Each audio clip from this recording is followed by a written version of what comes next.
ছাদ ঢালাইয়ের জন্য সঠিক অনুপাতে সিমেন্ট, খোয়া এবং বালির মিশ্রণটি অনেক ইম্পর্ট্যান্ট এবং গুরুত্বপূর্ণ একটি বিষয়। তো আজকের এই ভিডিওতে আমি আপনাদেরকে বলবো 1 বস্তা সিমেন্টের সাথে কত টুকরি বালি দিতে হবে এবং কত টুকরি খোয়া দিতে হবে। সাধারণত ছাদ ঢালাইয়ের 2টি অনুপাত হয়ে থাকে, 1-2-4 এবং 1-1.5-3।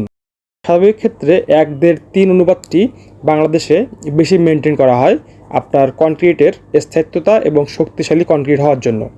তো 1-1.5-3 অনুপাতে যদি আপনারা ছাদ ঢালাই করেন, সেই ক্ষেত্রে 1 বস্তা সিমেন্টের জন্য আপনাদের দিতে হবে এই টুকরিগুলো দিয়ে 3 টুকরি বালি, যেখানে আপনারা 2টি দেবেন সিলেট স্যান্ড বা লাল বালি এবং 1টি দেবেন সাদা বালি, অথবা 3টি আপনারা সিলেট স্যান্ড দিতে পারেন।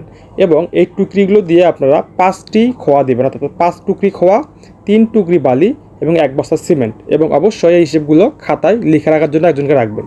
এরকম ইন্টারেস্টিং ভিডিও পেতে আমাদের চ্যানেলটি অবশ্যই ফলো করতে পারেন এবং আমাদের